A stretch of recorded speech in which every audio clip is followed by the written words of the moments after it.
We now take you to the broadcast of It's Time with Reverend Nathaniel W. Martin. Here is Reverend Martin. All right, thank you, Dr. Blackwell and Brother Joshua. And let me say Hotep Habaragani to my Africana Studies colleagues, contemporaries, friends, and seekers after the truth all. And let me hasten on to say good morning, good afternoon, good evening, but certainly never good night, never ever goodbye, because I've always found goodbyes traumatizing ever since I lost my wife, Carrie. I'm traumatized by funerals and goodbyes, regardless of my faith. So I'm ask you for your indulgence. My name is the Reverend Nathaniel Wayne Martin. I'm the pastor of the New Life Institutional Baptist Church here in the city of Los Angeles. And we're located at 8916 South Main Street. And we're being hosted by our sister church, the Shiloh Missionary Christian Church, of which my good friend, the Reverend Dr. Della F. Holliness, is the proud pastor. And when you're over in that area, come on by and worship with us.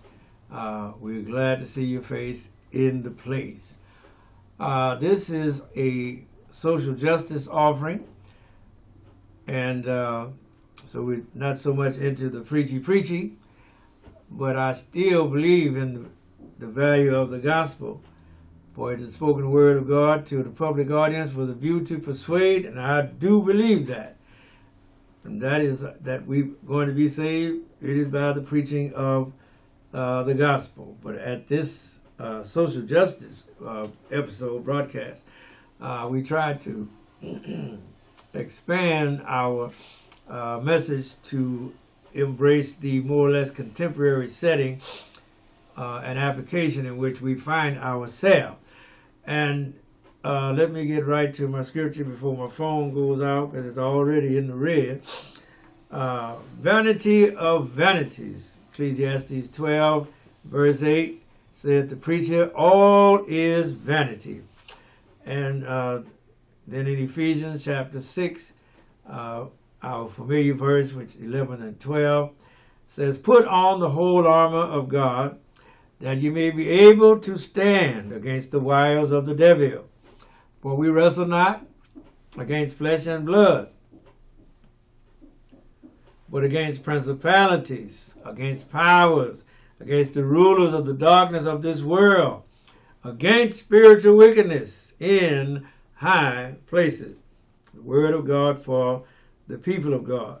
And surely at this late juncture in the world's history and in the United States history, in the history of capitalism, these tariffs that the President of the United States is levying against China are going to backfire, because a lot of our business, commerce, trade is with China. And China is now starting to contact and communicate and sign agreements with the EU, European Union.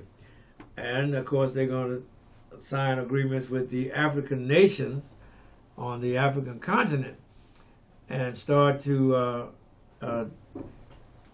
trade with those people, because the U.S. market is just too unstable. It's too complicated. You can't depend on the United States as a good business partner. It's going to be a mess. And one of the things that we notice that the Chinese are doing, they are starting to put advertisements, I guess you could call them, on TikTok and on Facebook and on YouTube, telling people how cheap those expensive bags that we are making, that we buy rather. You got a $10,000 Gucci bag, but you ain't got but $5 that you put in there. And so, but they're now letting you know that you can buy those expensive $5,000 and $10,000 bags, a lot of them for $50. That's right. It's not real value. It's just the emotional value that we as black people are attaching to the brand, to the name. And you need to get your mind off of that Chanel and all that kind of stuff back and get your mind on Jesus. For he will keep in perfect peace, what the Old Testament writer said, whose mind is stayed on him. If you're trying to buy these Birkin bags, which is the most expensive bag, I think they say that they sell, more expensive than the Chanel bag. And you got to put out a lot of money to get one of these Birkin bags at the present way that the commerce is set up. However, the Chinese said that they are making that Birkin bag. That Birkin bag is made in somewhere over there in the factories in China, and then shipped back to the Birkin people over there in Europe, wherever that is, and they put their name brand on it, made in Italy or made in France or made in Germany, and then all of a sudden the emotional value that is attached to that brand name becomes the overpowering catch. So if a woman see another woman with a Birkin bag, woo, she feels let down. And now she got to get a Birkin bag. And she ain't making 2 bits, but she gonna get a Birkin bag. And that type of emotional stress is what's stressing a lot of our people out, trying to keep up with the Joneses. Let the Joneses go head on. Remember, vanity of vanity, said the preacher. All is vanity.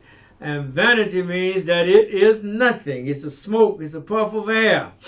It's a smoke screen. What did Malcolm X say about us? He said, you've been hoodwinked. We are being bamboozled by these advertisements, these commercials, by word of mouth. Let those people have those bags. You keep your money in your pocket. That $10,000 will look better in your bank account, so that when you have to come up with an emergency, you have something to fall back on, than it does for you to say, well, now I got a Birkin bag, and then a fire comes and burns up that Birkin bag, burns up that Chanel bag, and burns up that Christian Dior bag that you're so crazy about, and all these things, and all you can do is get out the house and get to your car, and all that stuff you bought is now what? Ashes. Ashes. And that's because we are bamboozled, as Malcolm X said. We are flim-flam. We sold a bill of goods. We sold that if you don't have a Birkin bag, you can't be happy. You ain't nothing, or you ain't nobody unless you get that. You got to be straining for that Birkin bag, because you can have it on your arm. And actually, if nobody didn't tell me, I wouldn't know the value of one purse from another, because I'm not into that stuff. I guess women are buying that to impress other women. But I think that's a poor waste of your money.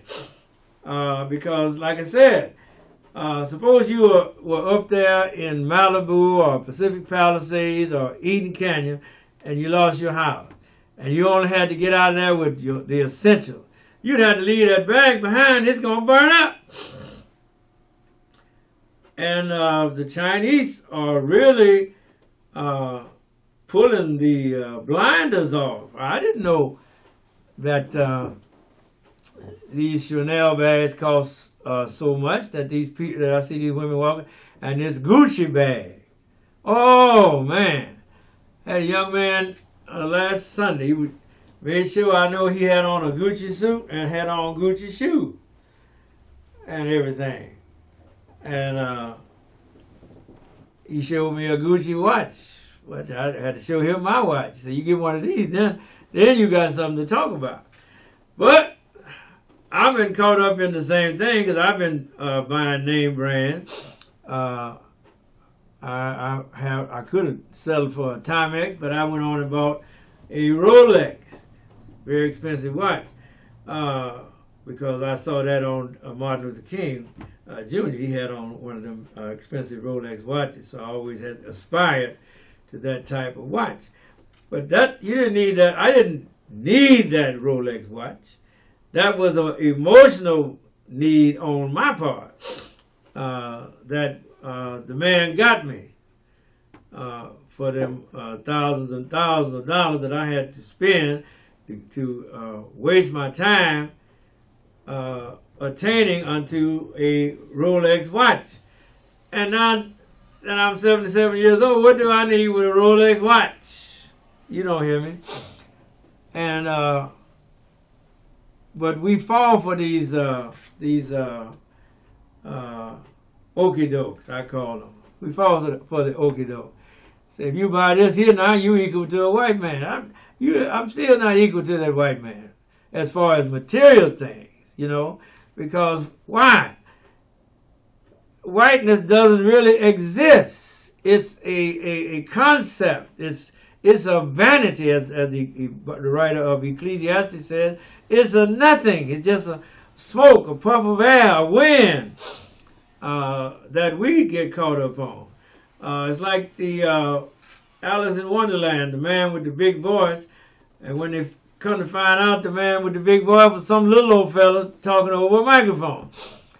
And so likewise, we in our buying habits have been flim-flammed and bamboozled, thinking that if I buy this, and then I got something. And you really don't have nothing. There are countless stories about people getting robbed out there in these restaurants or out in these streets. They got all this gold and jewelry on, and then the people rob them or kick them and all of this type of thing, and they're lucky to get away with their life. And sometimes they don't get away with their life, like the boy down here at Roscoe last year. They killed him and took everything. And so we got to rise above being flim-flam. And China is showing us just how foolish we have been. And this tariff, that's why I said this tariff that Donald Trump is trying to impose on China, it's going to backfire. Because what it's going to do is allow people to see the actual value or the cost of these expensive items that we just can't live without, and everything. So I think that's going to be a very good way for our people to learn the value of a dollar, how to keep your dollar in your pocket, and stop spending everything you get up on Rodeo Drive or out there in South Coast Plaza in it's not Irvine, but it's close to Irvine. Them big old fashion island out there, and because you can, like I say, give away a year's worth of salary, trying to overspend to impress you don't know who, and they don't care nothing about you after you bought that. You know, it's what we have been doing is very, very silly. And it's time that we woke up, take the blinders off, take the blinders off your eyes, look at life as it is. Do you really need that bag? No, you don't really need that bag. What you need is what? Money in the bank, a savings account that you are contributing to, or that you are putting your money aside in, so that you can buy a house when houses come back down. Right now, houses are too high, but houses going to have to come back down because these banks can't hold all the houses. I know these banks are buying up houses like you buy up fruit in the store. They're just buying up bundles of housing, buying up whole neighborhoods, so that when you or I come out there,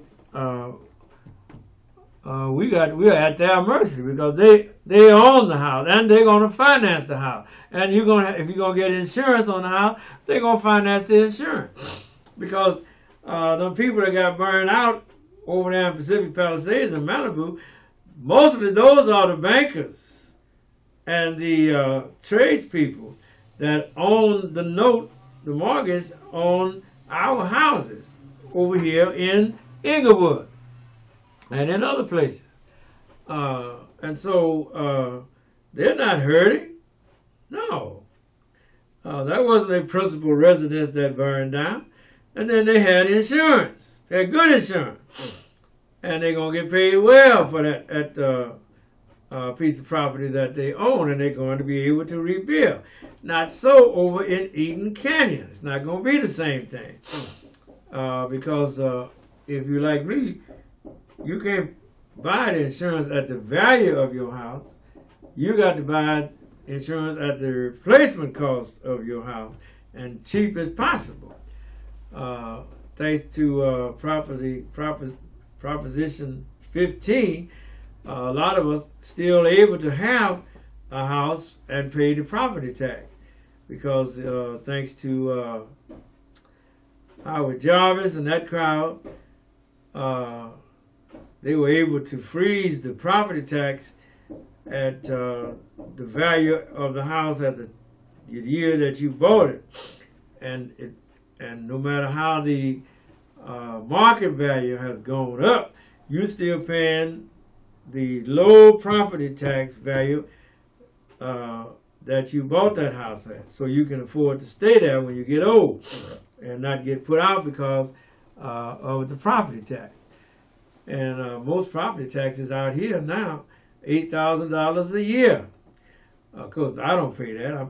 I pay much lower, thank God. But property taxes here are becoming prohibitive. And that means you got to have that property tax money when that property tax bill comes because they don't take credit. And if you lose, if you get far behind, like you get 2 years behind, that's $16,000. You know what I'm saying? And it goes up exponentially from there. And I think they charge penalty and interest for all unpaid property taxes until you pay up. So you done already paid off the mortgage, yes, but now you got to keep up the property tax and you got to keep up the property insurance. Two separate bills. First bill, when you first bought your house, that property insurance was in the note, and the note was manageable. Notes now are not manageable. You telling me about $2,000 a month for the note? Oh, Jesus, have mercy. But these are the realities that people are facing in California. I think I said not too long ago that every house on my street is now over $1 million. Some of them houses are 3-bedroom houses and don't have a 4-bedroom house. But yet when I bought my 3-bedroom house, I didn't pay but $32,000 for that house. Where's the $1.5 million that they're asking for that same house now? I don't see it. So we're being bamboozled or flim-flammed and all of that by the real estate brokers and the real estate agents and all of that cabal of people, because they know a sucker when they see one. They know you want a house. They know you want to get your family into a nice neighborhood and get out, and get out the bad neighborhood. They know that. They bank on that. Historically, it's always been the real estate people that have fostered the racism that most of us have had to endure, whether you were black or white, because they didn't do the white folks no better than they did the black folks, because they would send a black couple with a baby stroller into a white neighborhood, make all the white folks say the black people that's coming. They didn't go say black folk, they said that other word, N-word. They didn't say the N-word, they said it. But what they were meaning was, we're going to have to get out of here. There goes the neighborhood.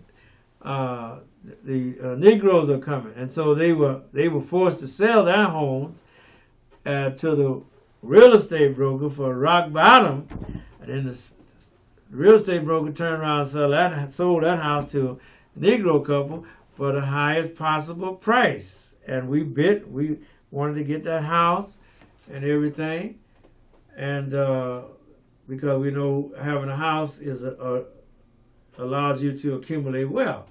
That's how the white folks accumulated wealth. They had the house, and then they were able to refinance that house, or if they didn't refinance it, they were able to pass it on to their children after them, and so they had a house. And but our first generation was denied that ability, and so we didn't have that to pass on to our posterity. We had to scuff. In other words, take Donald Trump. His daddy was able to give him $14 million to get started. Now, my daddy couldn't give me nothing because he was dead by that time. And he never would have been able to give me $14 million. He worked on a good job for $1 an hour. And back in the day, that was a good job. But he couldn't afford that type of largesse to any of us. As a matter of fact, most black people couldn't give their children $14 million to get started. No, we were barely able to put you through college. All right, so I believe these. I see where the chinks are starting to show up in Donald Trump's tariff war, because now the blinders are coming off and people are beginning to see. I've been a fool for a long time. I shouldn't have been paying my top dollar for that BS. Yes, that BS, that bag, or that dress, or them shoes, or that jewelry, or that watch, or that car, because you'd be further on up the road if you didn't have that car note. On something that you can't eat it, and the older you get, the older it gets, the more money you got to put out on it, and when you come down to it, you don't have yourself nothing. Yeah, and so our people are going to have to open up their eyes, listen to what these Chinese are saying, because they're saying you're paying $5,000 for a bag that we sell for $50. Now, if that ain't a fool's errand, I don't know what is, you know. And so we're going to have to, mostly our women, going to have to stop paying this money for this stuff, these bags. I don't know what it is about bags that women just got to have the biggest bag and the prettiest bag that they make. And the bag ain't worth what they're paying for it. And like I say, they may have a $5,000 or $10,000 bag, but they ain't got no money to put in the bag. You do better to have a $10,000 and no bag. Have a $10,000 and a $50 bag than the other way around, which is the way it is right now. You are overspending. Vanity of vanity. All is vanity and vexation of spirit. And that's why the writer in Ephesians tells us to put on the whole armor of God, that you may be able to stand against the wiles of the trickeration and the machinations of the devil. Yes. For you wrestle not against flesh and blood. You wrestling against emotional value. You wrestling against emotional impulses. Wrestling against the pride of ownership of something that ain't worth 3/4 of what you paying for. And so, as I get ready to close for a second time here, 5 minutes, y'all. We're just going to have to open our eyes and recognize and stop going for the okie doke and stop being the marginal profit for these corporations, for Gucci, for Chanel, for Dior, for Birkin. The people that are buying the most of those things are black people. Most people that are buying those things are black people. And like you say, if you get in a fire, you got to leave that bag. Lord have mercy. The money that we have wasted, and it's all turned to ashes when the fire is extinguished. And you can't get back in the house, and then everything in the house done burn up, them expensive bags done burn up, and everything. And where are you? You back out, you out in the street, trying to find somewhere to stay, trying to get your insurance company to help you get some money to build your house again. And it ain't going to be easy, it ain't going to be cheap, and a lot of us are going to get frustrated, and a lot of us are going to pass away before that house gets rebuilt. And then a lot of us, are just going to get defrauded, and we're going to have to take a buyout and move on, because I can't see the cost of lumber coming down. I can't see the cost of a cement truck coming out to your house. That price ain't coming down. That price is steady going up. And the more cement it takes for you foundationally, then that's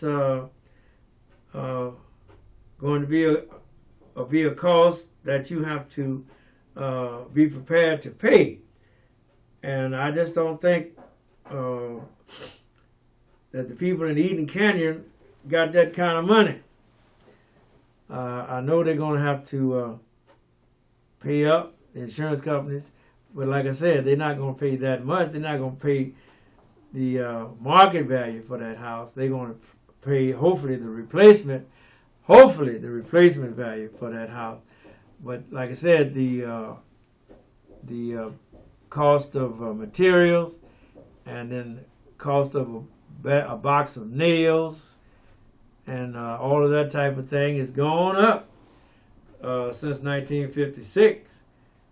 But yet you got to try to get your house rebuilt, and you paying through the nose for the things that you got, and you paying for storage if you got anything to put in storage, and you're gonna have to think this thing through, and be wise as a serpent, harmless as a dove. Remember, vanity of vanity, said the preacher. All is vanity. Yes, that Rolex watch and that Gucci bag is all vanity. Don't mean a thing. Don't mean a thing. And all you got is a bunch of vanity, nothing. And you're trying to keep up with the Joneses, and the Joneses is trying to make sure you never catch up with them, and that type of thing. So, as I'm always like to say on closing, if you're working on a job and they don't want to pay you what you're worth, and you've been negotiating with them, take my advice. Don't get caught in that trap of living paycheck to paycheck. If they don't want to pay you what your labor or what your value is, don't work for them. Thank you, Doc. We're out of here.